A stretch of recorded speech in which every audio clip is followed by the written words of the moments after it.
पुरानी कहानी है। पहले टाइम,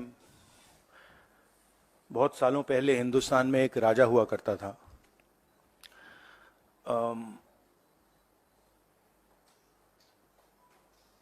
उसके खिलाफ सारे लोग खड़े हो गए थे।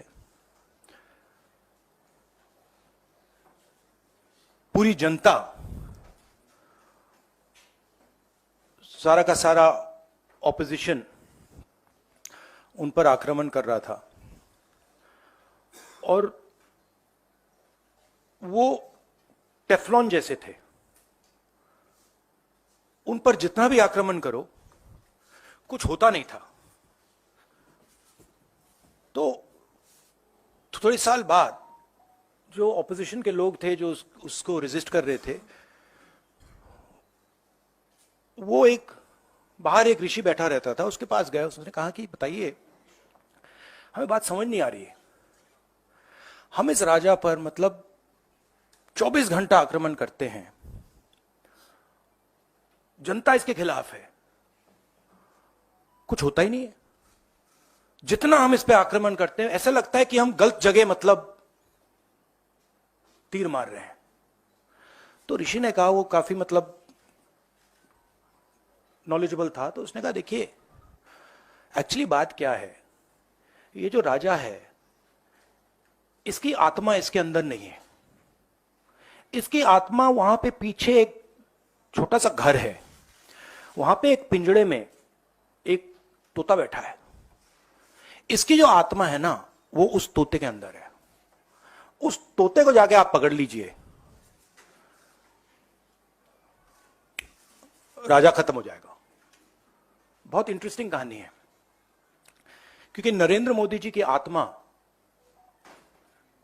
अदानी में है। तोता कहीं बैठा है, राजा कहीं बैठा है, और बहुत समय के लिए सारी की सारी ऑपोजिशन राजे पे अटैक कर रही थी। मगर असलियत यह है कि राजा राजा ही नहीं है, पावर किसी और के हाथ में है, अदानी जी के हाथ में है। जैसे ही हम अदानी जी को टच करते हैं,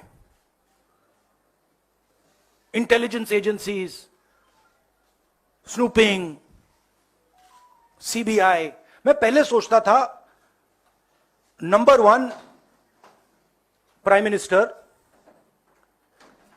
नंबर 2 अदानी, नंबर 3 अमित शाह।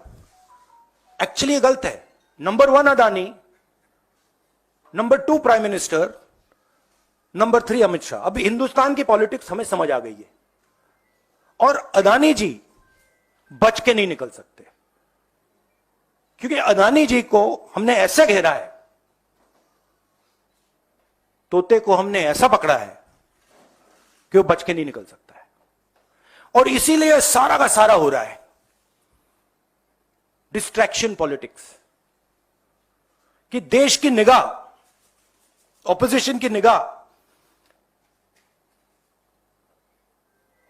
पिंजरे में बैठा हुआ तोते की ओर ना चले जाए। तो हमें काफी क्लैरिटी है।